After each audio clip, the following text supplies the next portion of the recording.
Welcome to the Sacred Thread podcast, where we explore spirituality, psychology, and the deeper questions of what it means to be human.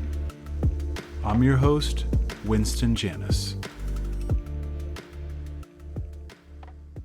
Hello, everyone. Welcome back to the Sacred Thread podcast.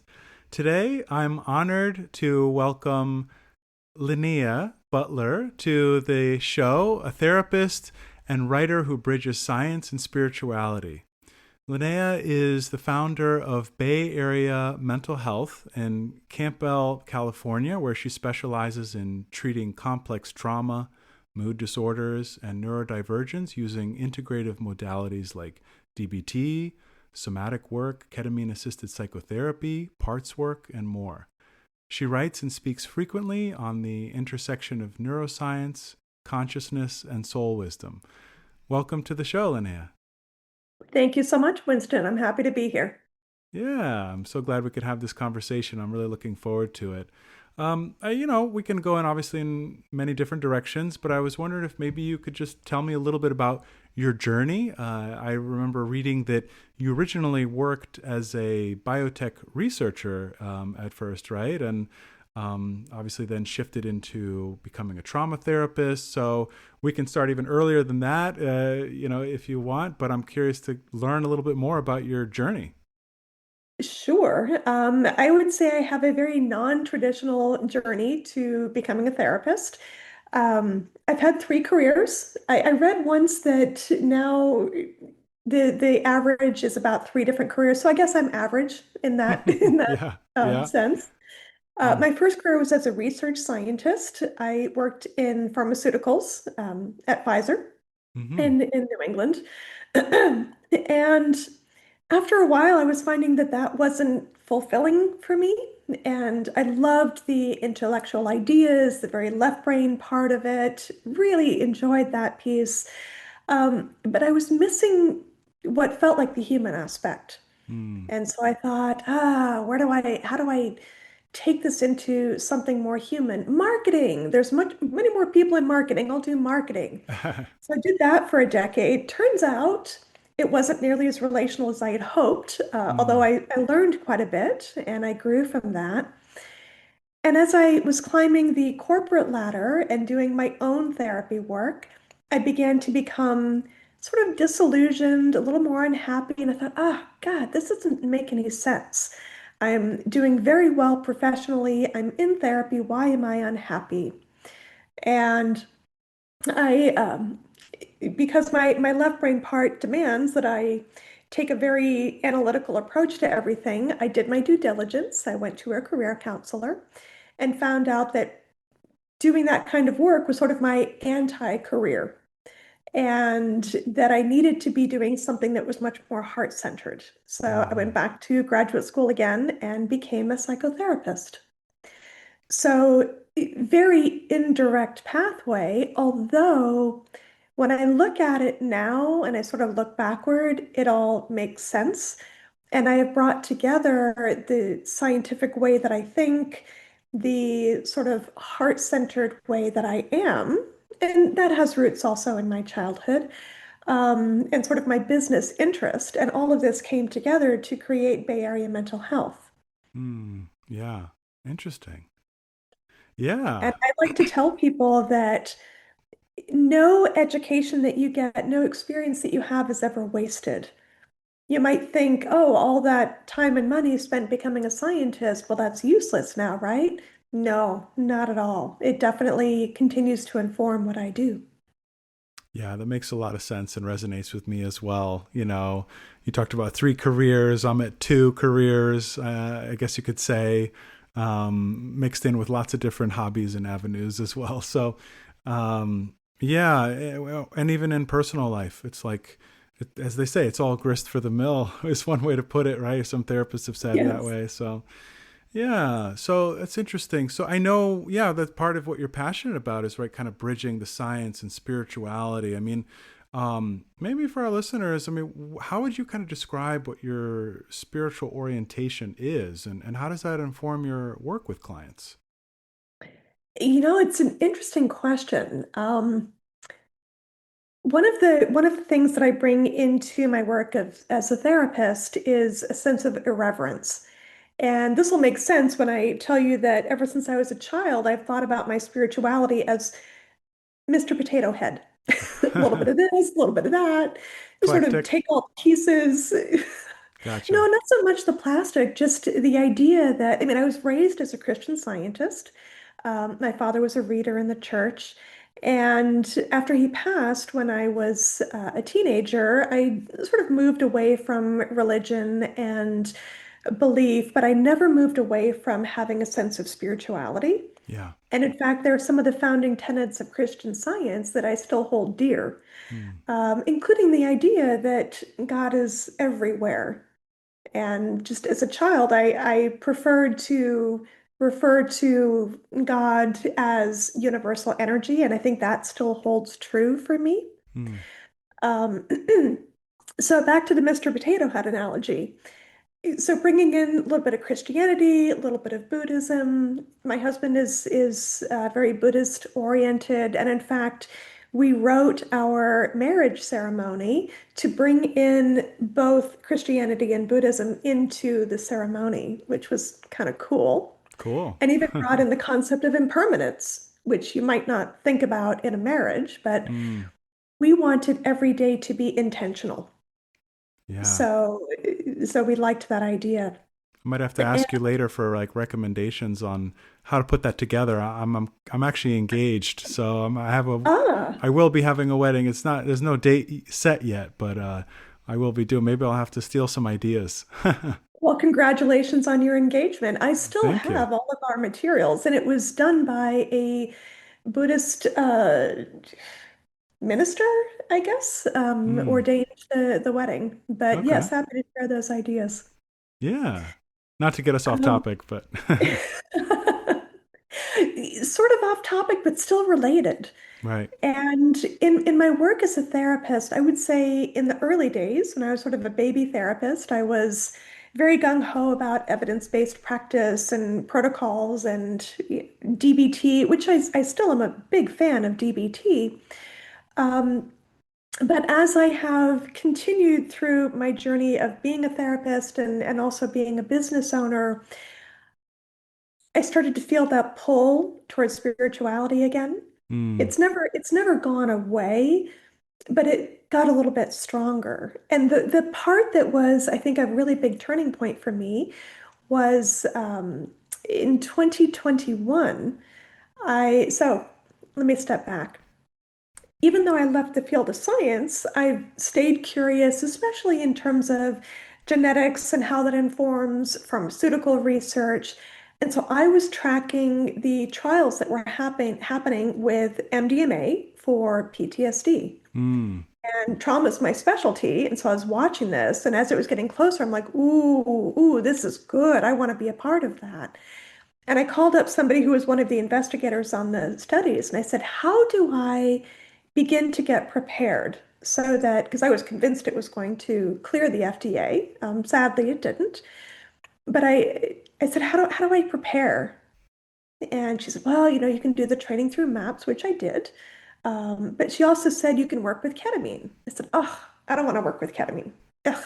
It's it's a medical procedure. It's IVs and emergency rooms. I'm not interested. I'm interested in the therapy. And she said, oh, no, no, no. We're actually doing psychotherapy with ketamine. I said, oh, Hmm. okay. All right. That's intriguing. And I signed up for the first day of training. I almost didn't go because I wasn't feeling well that day, and I was like, I'll just go. It was online because everything was online. That was the early days of COVID. Yeah. Within the first couple of hours, I thought, oh my gosh, it feels like I'm coming home. It felt so deeply resonant for me. And I think it was really fortuitous that the organization that I trained with, Polaris Insight Center, they're very spiritually oriented, they hold the sacred container of the work. And it felt so deeply resonant. And that was sort of the door back into my own spirituality. where instead of being an afterthought or sort of on the back deck, it became front and center. Mm.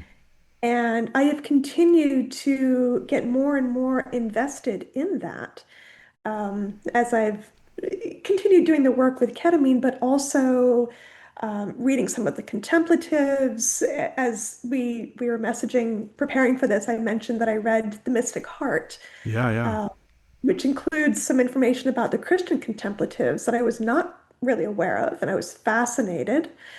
Um, and I guess where I'm at now, I did warn you I tend to ramble.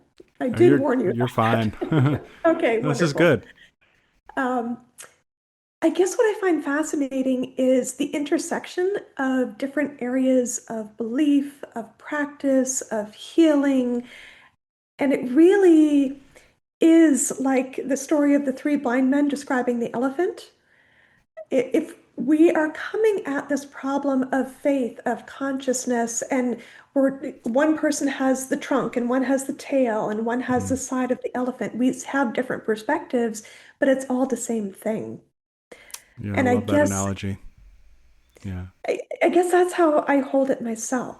And when I was starting graduate school in psychology, I had the wonderful opportunity to see Houston Smith speak. Mm. And for your listeners who are not aware of him, he spent his life studying the major religions. And at the end of his talk, somebody said, "So what do you practice after studying Christianity and Judaism and Islam and all of these different religions?" And he said, "Well, when I'm getting ready to go to bed at night, I I sit with love and I wish for good things for all the people I know and all the people I don't know. At the end of a lifetime, because he was very close to the end of his life at this point, at the end of a lifetime of studying religions, it came down to be a good person." Yeah. And I just thought that was really lovely. Yeah. Reminds me of like the Dalai Lama is quoted to have said, my religion is kindness, right? And really, Yes. what else? I mean, well, yeah, I think that's what it comes down to too. When we really look at like, the example of Christ, and it really came down to compassion, right? Yes. And service to others, and yeah. I think I recently heard Jack Kornfield, who's a Buddhist teacher and Mm. psychologist that I really love, and he was quoting, I think, Aldous Huxley on his deathbed, saying it's almost embarrassing, but it feels like it all just comes down to kindness, and it's like somehow embarrassing that it's just that simple, or something like that.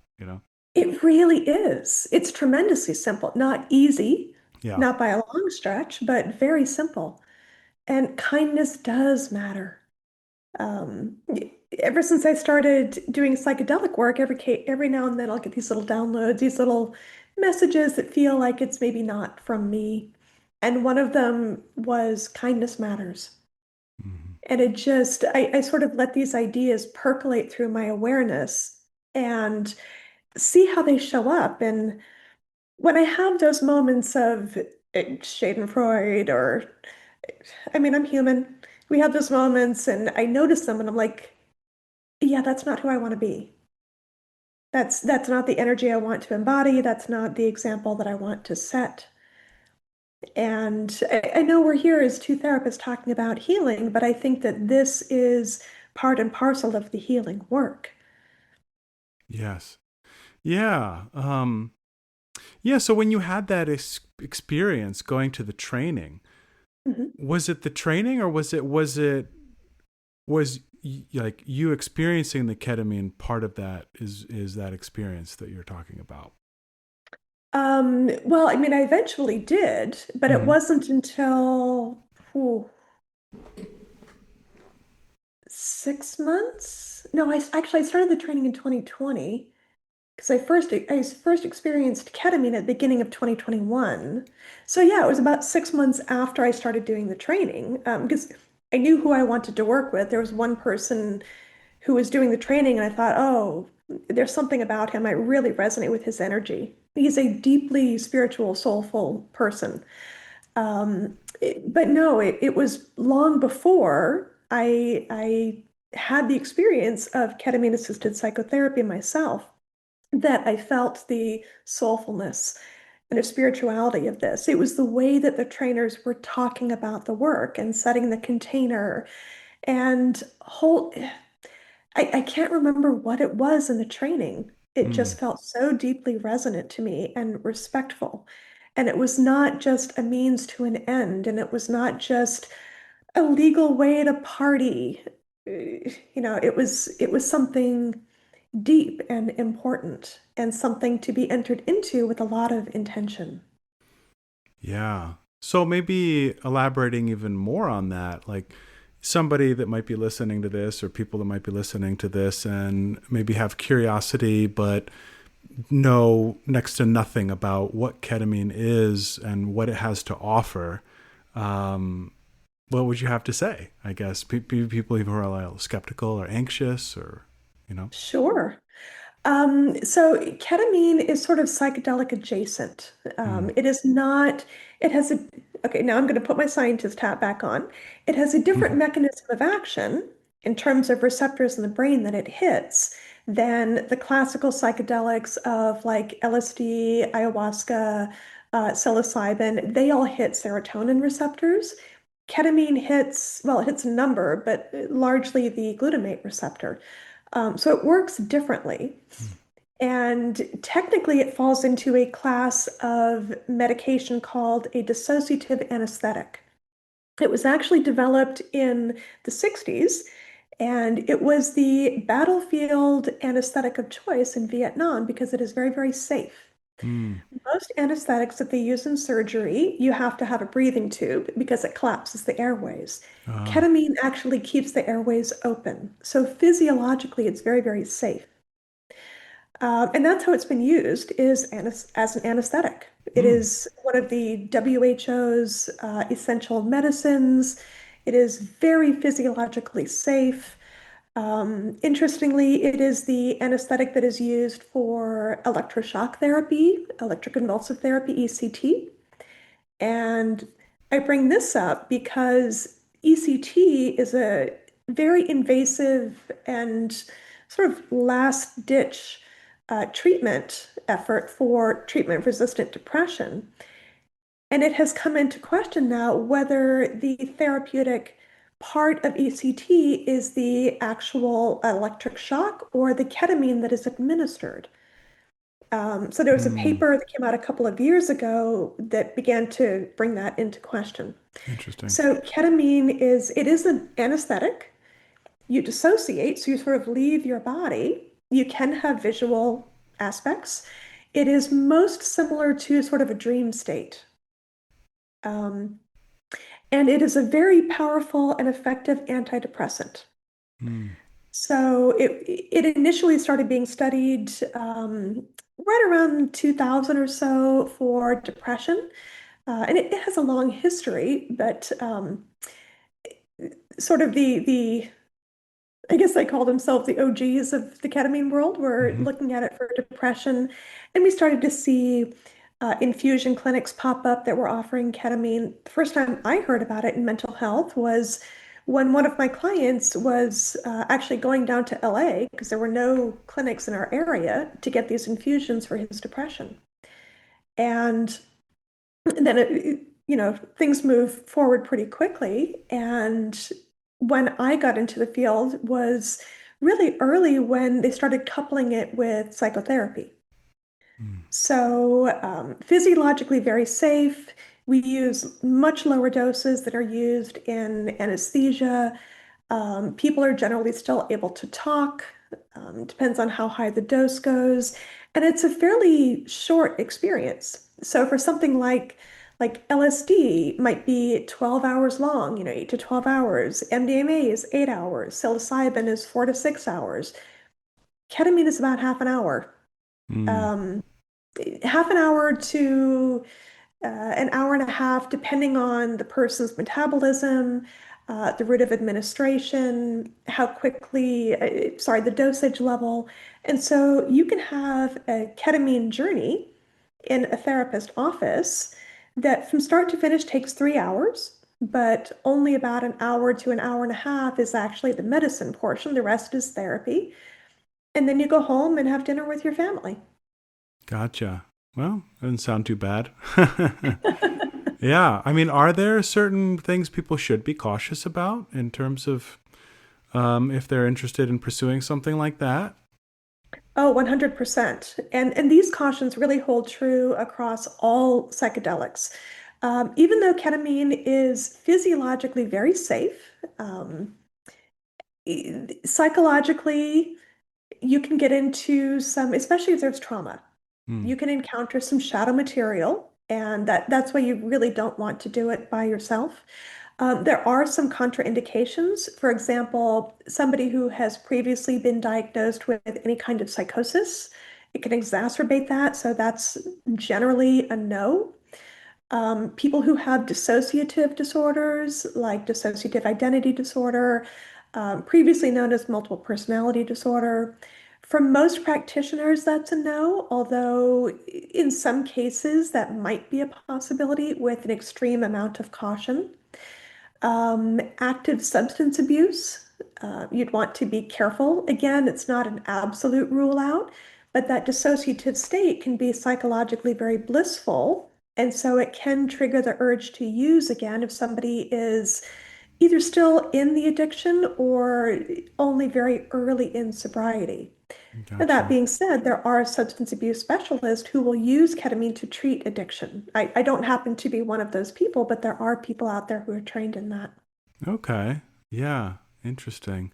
Yeah. So I guess how does this, maybe returning to a earlier kind of topic, right, which is how spirituality is integrated into your work.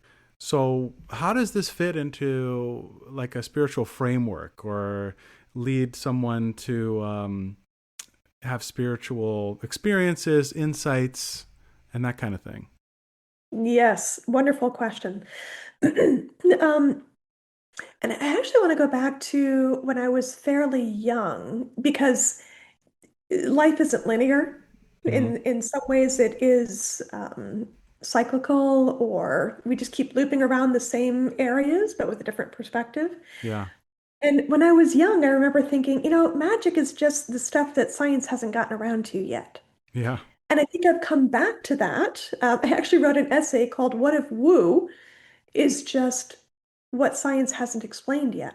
Yeah. And I'm using woo because that is typically the dismissive term for anything that is not well understood, not well explained. But I think that there's a movement now to sort of reclaim that. And for me, the ketamine work that I did personally, and then have continued to do professionally as a facilitator, has led me into curiosity about consciousness. Mm. So ketamine was my doorway, but the thing that I'm really interested in is consciousness, and that brings us directly into spirituality. Um, and I think that this is something that is really entering the zeitgeist, the field, the public awareness more and more now. In fact, I don't know if you're aware, but Dan Brown's new book called The Secret of Secrets, I just finished it. It's all about non-local consciousness. In other words, consciousness is fundamental. Mm. Materialist science has always believed that matter is fundamental and the brain, this globulous massive goo inside our head somehow creates consciousness. Well, Right. it doesn't. It is more like a receiver, and Dan Brown talks about this. And Michael Pollan has just announced that his new book coming out next year is also going to be about consciousness. Mm. Why does this matter in terms of healing? Well, when we are doing, especially any kind of depth psychotherapy, we're essentially working with consciousness. We're working with not just thoughts sort of in the mind, but the way they're held in the body and even beyond the body. And what I mean by that, let me take a step back. One of the ways that I work is somatically. So using the body as sort of an access route to the psyche. And sometimes I will tell people PTSD is This actually comes from Bessel van der Kolk. It's an illness of time travel. You're aware that that bad thing happened in the past, but your body thinks it's still in the past. Your mind realizes that that was 10, 20, 30 years ago, but your body still thinks it's back then. Now, this can be explained with cortisol, adrenaline, various biochemical processes. But in somatic psychotherapy, what we do is we sort of do time travel. We take people into a non-ordinary state of consciousness without using any kind of medication, just through mindfulness. We take them back to a moment in history and we help them have a different experience. So I hope that I'm not making this too unclear or confusing, but No, you're fine. essentially, okay, what we're doing is going back in time in the person's memory, but we're giving them a new experience through their conscious awareness. And so I feel like this is so important now for healing and also for what is happening on a planetary level. Mm. We're going through this meta crisis, poly crisis, whatever you want to call it. We're going through an incredibly difficult period of time worldwide, certainly in this country, but not just in this country. Yeah. And one aspect of the meta crisis is the crisis of meaning. What do you do when you can't see a future for yourself? This is a question for the generations that are coming up right now, right? Millennials, Gen Z, and eventually Gen Alpha. And what do we, so for sort of young adults and teens right now, they're terrified. They don't know if there will be a world left for them. For those of us who are in our careers, it's like, how can I earn more just to stay afloat? And then there's also a crisis of meaning in the wealthy, because when you are climbing that ladder toward achievement, wealth, consumerism, whatever it is, at some point you recognize that another thing that you can buy is not going to make you happier. What do you do when you've hit the top of the ladder and there's nowhere else to go? Right. So I think that crisis of meaning is going to bring us back to a kind of spirituality, whether it is religion or non-religious spirituality or consciousness studies. I think it's all really the same thing. Yeah.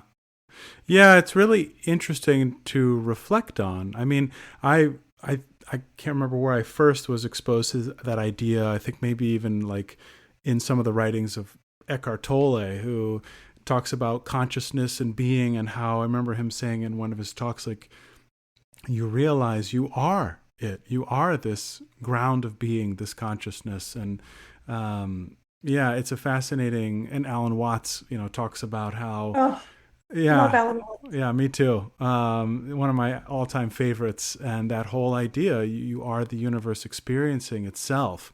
And that the ground is really consciousness, that without it, wherever you are, right, the consciousness is the fundamental thing that is always present there on some level. I mean, we're not aware of what we're not aware of, right? But yeah, and so it's interesting though how, yeah, as kind of society has progressed and developed, and it seems like there's this disorientation that's happened as we've progressed scientifically, understood more our place in the universe, gone through a deconstructive process with other religious traditions. You see that happening. It's like, it's like finding out Santa Claus isn't real in some ways. I almost think that's this weird phenomena where, okay, we're taught to believe in this thing and then told it was a lie. Hopefully no kids are listening. but the idea that we became sort of disillusioned, right? And we say, okay, that's not the world, how the world is. And the world is just facts and matter. And there is no magic that really exists. And yet we're fascinated with magic in our media or culture, books and movies and shows, right? And yet the world, there is still this magic though, right? When you can access that through the scientific avenue, right? Yes. Um, so I don't know if you have any comment on that. I don't know what my point is really, but recovery of that, I think, is somehow going to be part of our story. Reclaiming the magic. Absolutely. And I think we've gone so far, and I'm saying this as a former scientist myself. And I'm I'm not dissing science, but I am saying it is a limited view.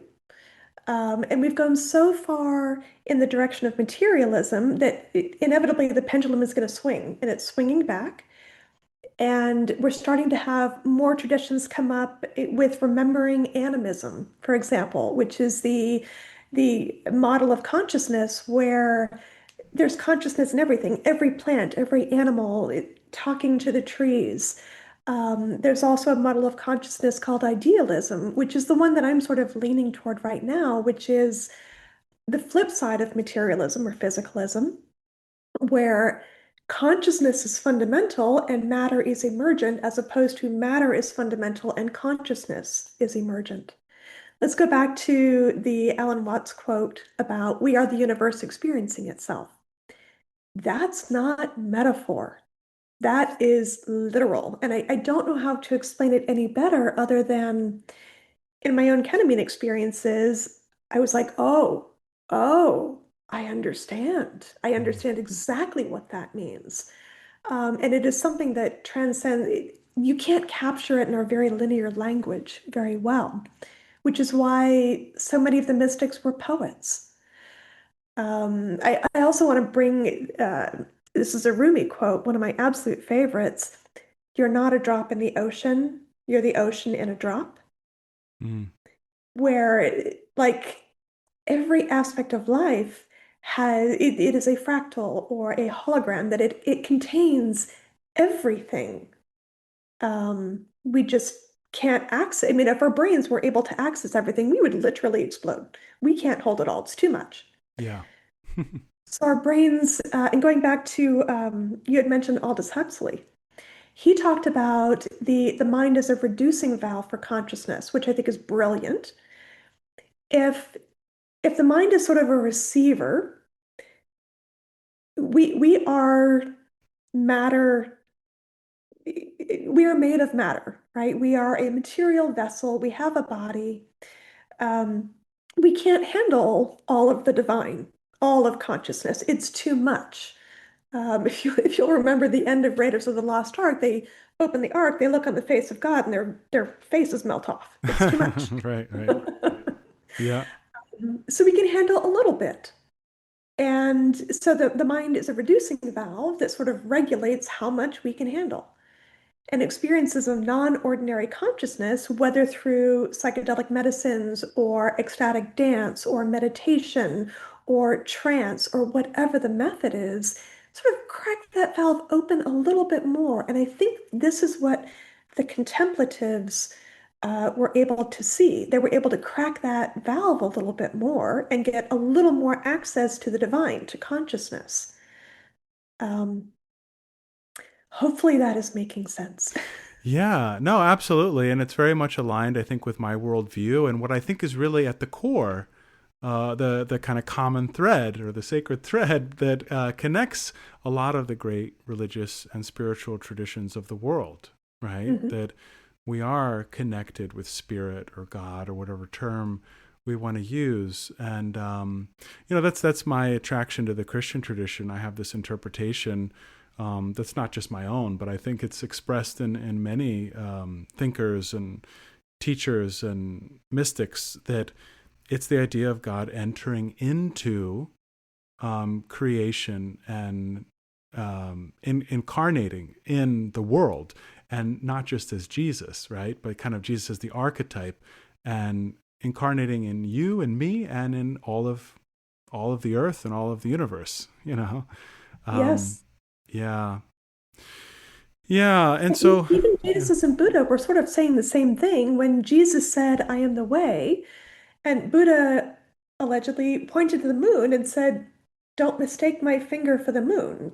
Mhm. They were saying the same thing, weren't they? Yeah, I mean, right. It's like, yeah, I wonder. There's so many interpretations of that, and it's like on the one, I know that people have used that kind of what Jesus has said in an exclusive sort of way, right? It's only through Jesus, but Mhm. right, there's ways in which we can interpret it in other ways, like that the way is embodied in some sense, right? It's like it's right Yeah. here, it's in flesh and blood, it's not in ideas or concepts. So that, that would kind of connect with that quote you said. I'm not sure if that was or a Buddhist teacher. I can't remember. You could be right, but I can't recall. I it's thought it was the definitely like Buddha. a Zen saying for sure, Yes. Yeah. But this idea, right, that our words, our ideas, concepts, the word chair is not the reality of the chair, right? It's a symbolic representation at best. Right, right. Yeah. So, I mean, it paints a vision of, okay, if we can wake up to our interconnectedness, our realization, our oneness with God, but maybe kind of connecting it back to some of the work that you specialize in, trauma, right? Hmm. Okay, we're living in this world where, we have these animal bodies and things feel unsafe and scary, Yes. um, on a personal and collective level in so many of our lives. And our nervous systems are constantly being triggered Hmm. by personal situations, by what we're seeing on social media and the news. Um, and so I guess, I don't know, my question that comes to mind is like, what does healing really involve when it comes down to like the root of it? I don't know if that's a hard question, but It is an incredibly hard question. And actually, the name of you and I met on Substack, and the name of my Substack is How Healing Happens, Mhm. because I've been wondering that question. What is the mechanism of action of healing? Again, this is my scientific brain. Yeah. Every drug has a mechanism of action. Well, what is the mechanism of action for healing? How does it happen? There's no simple answer to this. But I think part of it is recognizing the sacredness in life.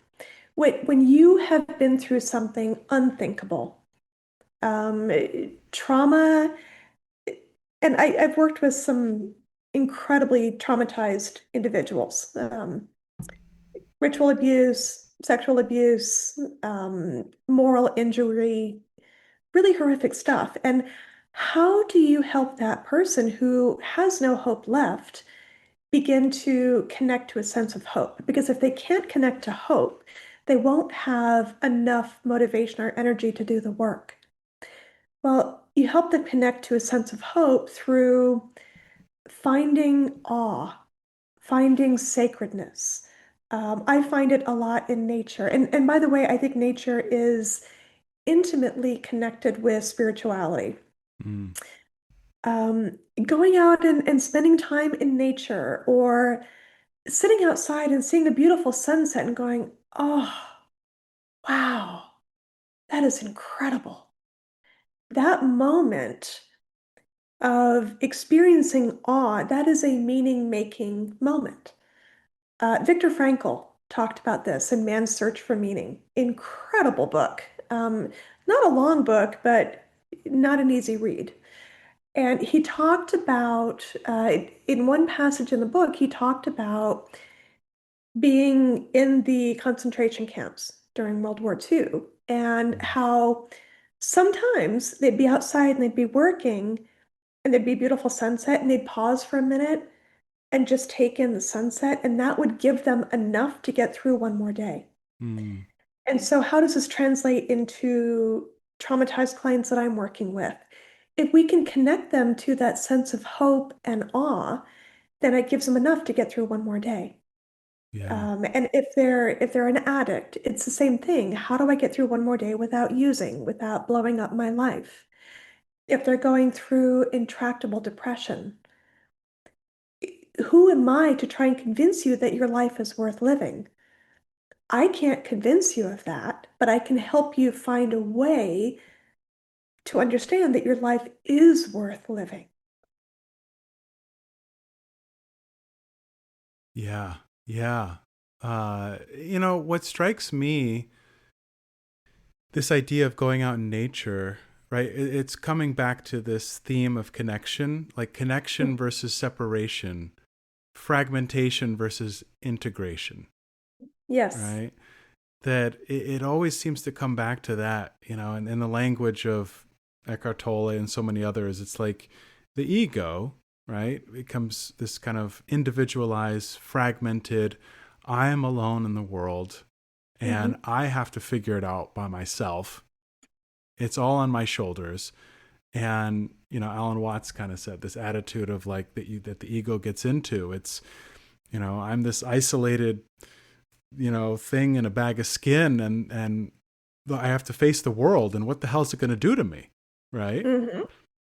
Versus moving into this space of connection and trust and safety between you and me, between me and the natural world, that we belong here. We emerge out of it.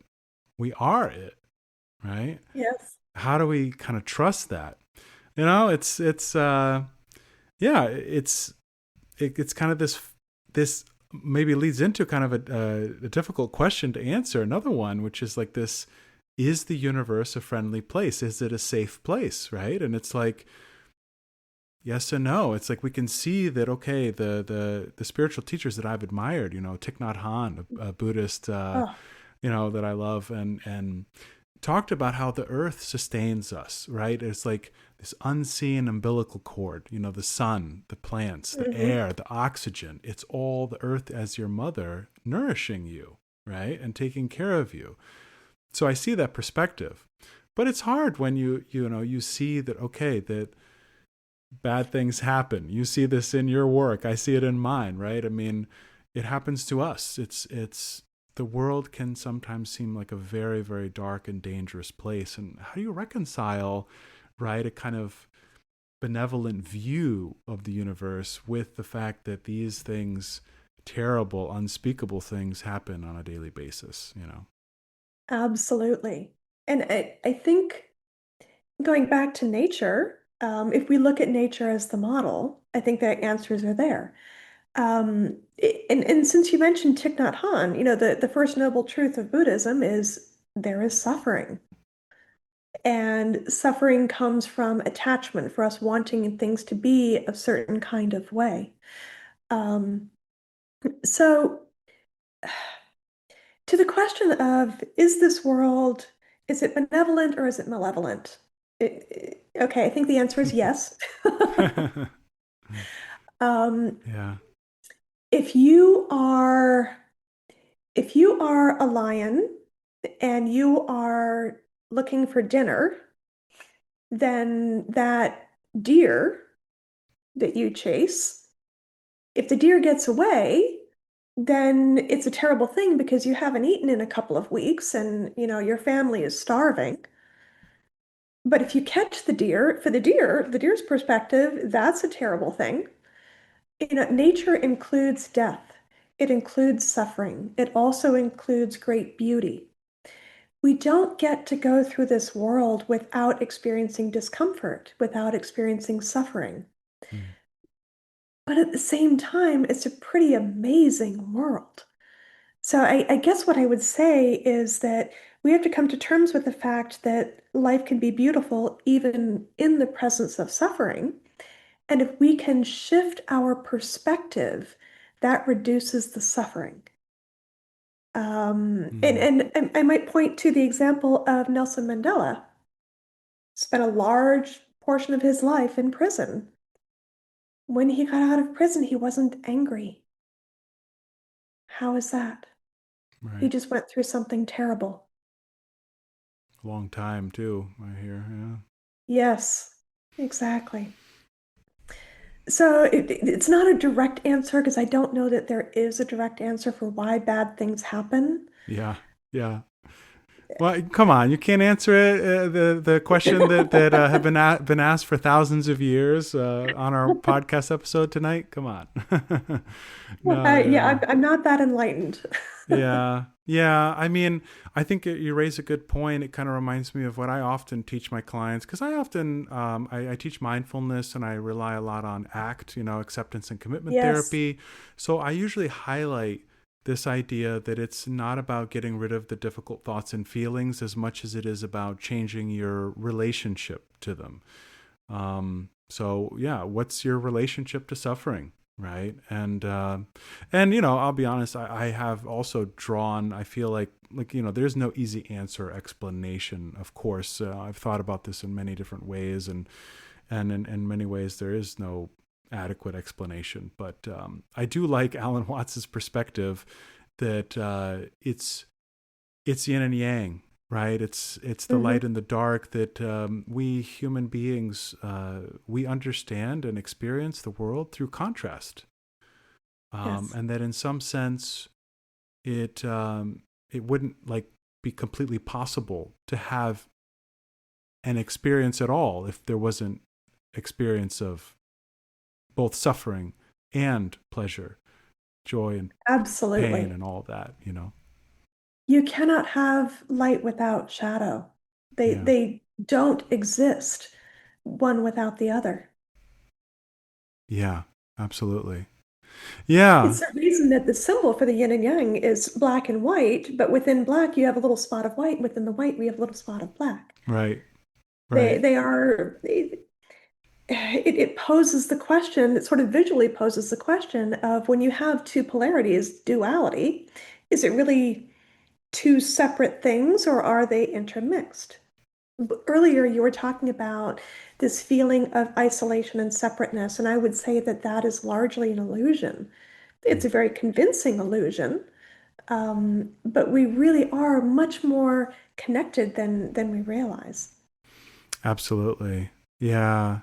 So, yeah, I mean, I know that most of your work and my work, I mean, it kind of it's maybe on an individual level with clients, right? But I know that this is something you've thought deeply about as well as me. Like I think from one of your articles, right, that I read on the Substack posts, I think at one point you wrote about what strikes you as especially relevant right now is how the fragmentation of self mirrors the fragmentation in our communities. We live in a Yes. time of profound political, social, and economic division. The same forces that create structural dissociation in individuals, overwhelm, disconnection, lack of safety, also operate at the collective level. And you at one point, I don't know if it's the same article, you said the path forward isn't about eliminating these parts or forcing integration, but creating enough safety both internally and in our relationships to allow the compartments to soften, and what was once too much to be felt can gradually and gently be metabolized, allowing the frozen river, it's a great image, to slowly thaw and again flow as one current. It's very beautiful. Um, but I guess, But what yeah. the heck does it mean? No, it's just, yeah, it's like, how do you see it playing out in our communities? Like the healing, like, how do you take the healing of the individual? What does that look like at a community level or society Hmm. level? If you have any thoughts on that, in addition to what, I just read. Um, well, I think one aspect of it, and this gets back to what we were talking about earlier with kindness. When there was a movie about this, Pay It Forward, right? You Mm, you do an act of kindness to someone, and maybe they're having a little bit better of a day and they are kind to someone else, right? It's ripples. It ripples out from the impacts that we have. The flip side is also true. If if you're a bit of an ass to someone, then they're going to have a bad day. They're going to take it out on someone else, and that ripples out. So, the way that we are in the world, which largely comes from our own level of how fragmented we are as an individual, how broken we feel inside, and how we treat others, that ripples out. And it can ripple out either in very negative, toxic ways, or it can ripple out in very positive, helpful ways. Um, it's not uncommon for me to be working with, and because I've done a lot of work with sexual abuse survivors, I've worked with a lot of women who seems to be like around age, like somewhere in the 40s. All the things that they compartmentalize that they couldn't tolerate, they shove down, and it starts to, I call it getting bubbling up, it comes Yeah. up to the surface. And they will often come in, and even though the healing work is so incredibly difficult, they will persist because they want to be a good mother for their child. And they're recognizing that if they are in such severe pain, they can't be a good parent. And so they're doing it for their child even more than they're doing it for themselves. Mm. And I think if we can start thinking in terms of community, so beyond just our children, but our neighbors, our colleagues, the gentleman at the dry cleaner that I go to, who Yeah. is the sweetest gentleman, and he runs it by himself. And he was gone for a while. I didn't know what happened, and I finally saw him, and I went in and I said, "Oh, how are you?" And he had had a heart attack and been in the hospital. Mm. But even just that moment of connecting with him, human to human, not, are my clothes ready? But that moment of human connection, I use that as sort of just an example, but I don't think we are aware of the kind of impact that we can have on the community level, either through our kindness or lack thereof. Yeah. No, yeah, it's an important point. I think it's true. At the end of the day, it's like all we can do is, you know, be the change you want to see in the world, as Gandhi said, right? It's Yes. that's really hits the nail on the head. I mean, we gotta embody it. We gotta, or as a quote I like, I don't know what the source is, but just the life you live, it's the lesson you teach, right? And you know, Mhm. yeah, that energy and trusting, like, okay, that's our work. That's what's given to us to do. We can't really control the rest. We have to kind of trust and surrender the fruit of our action. But we show up and we do what we believe in. We connect with source. We connect with nature. We connect with each other. Yeah. Yeah. And I really believe that one of the things that we desperately need in this world is more community. I actually had written about this idea of community as medicine, which was something that sort of popped in my mind one day, and I let things percolate for a while, sort of move through my body, and Mm. we have gotten away from communities. I grew up in literally a fishing village in Maine, and it was very community centric. When you're in a rural area, you have to take care of each other because that's how you survive. Funny story. One day I woke up and little farmhouse, like you literally couldn't lock the door. There was no way to lock the door. It's one of those little latches where you Mm. push it down, it flips it up. I can't describe what it was, but I think I know what I you looked out the mean. driveway and I think I know what you mean. Yeah. I looked out in the driveway and our truck was gone and there was a different car there. And I was like, that's weird. Somebody, as it turns out, somebody had run out of gas. They pulled in, left their car, took our truck, went and got gas, came back, filled up the truck, came back, and then took their car. We have no idea who it was.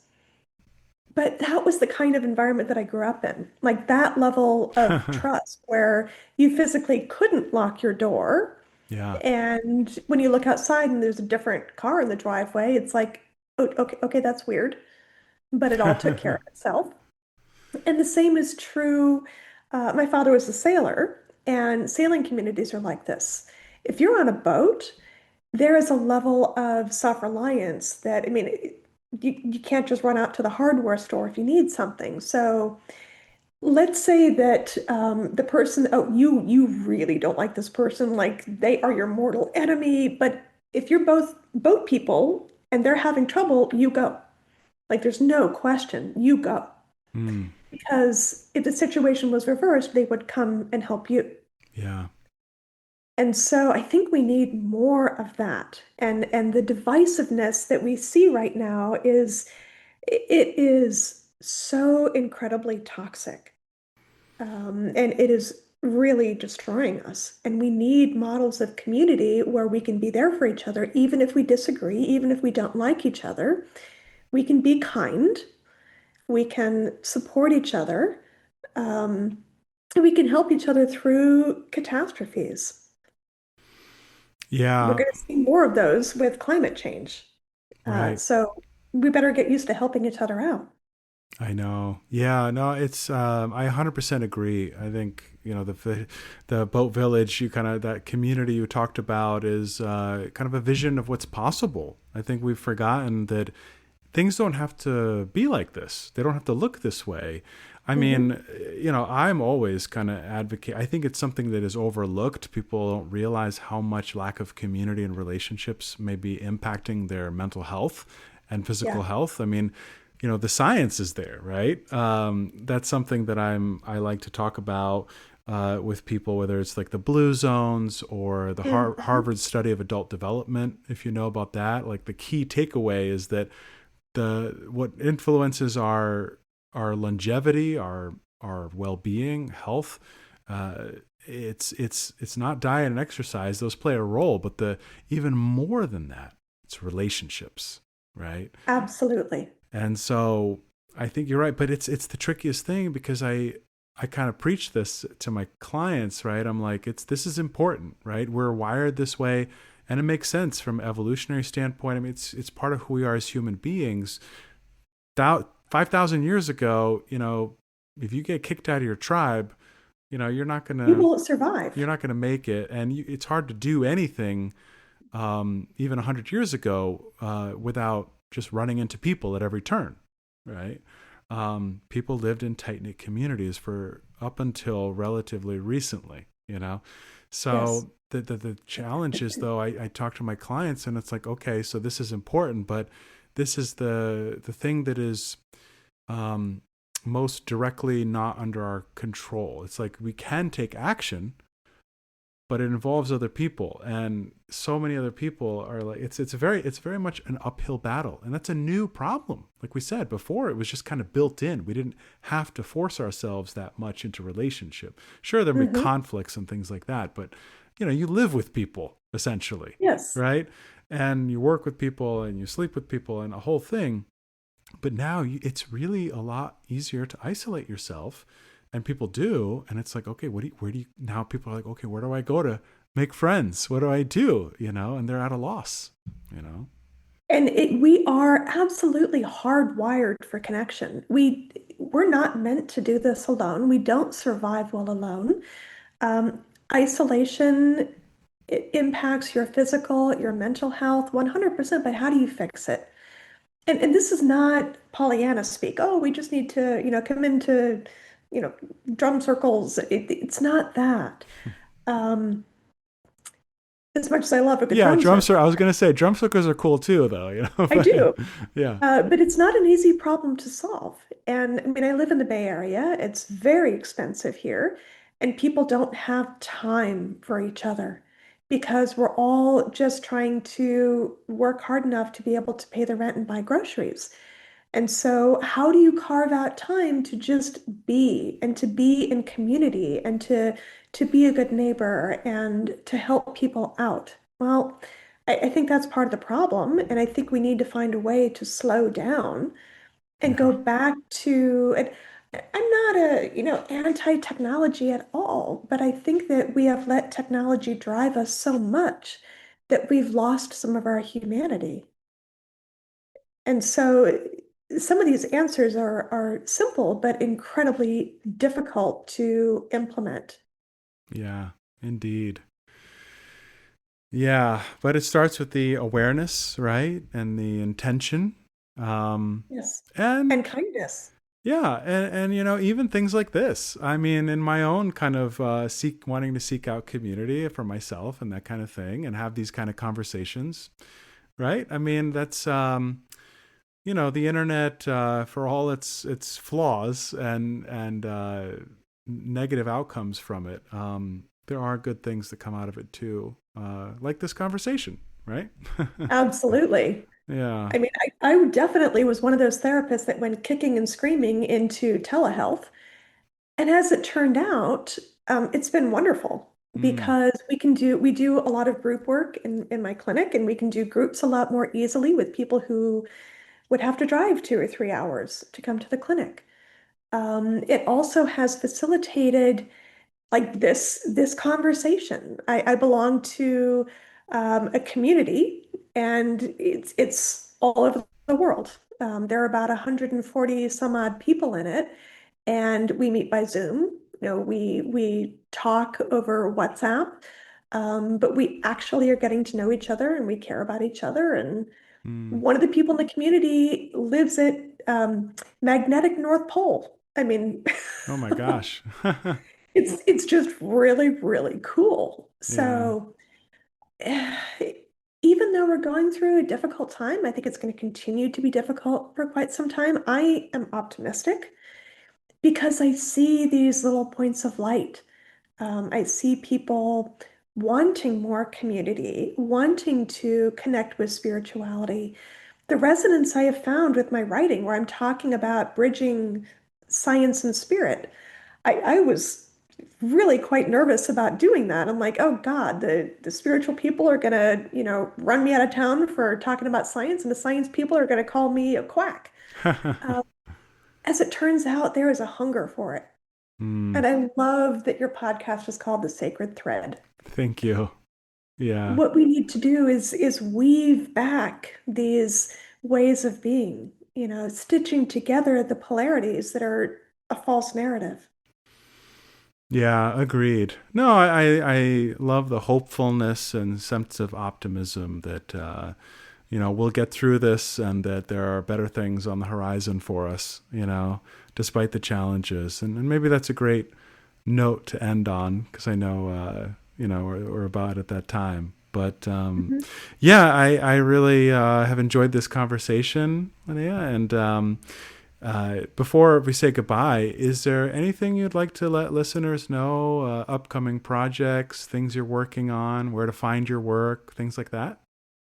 Well, first, I just want to express gratitude to you, Winston, and to your listeners. I've really enjoyed this conversation as well. You can find my work on Substack. It's How Healing Happens.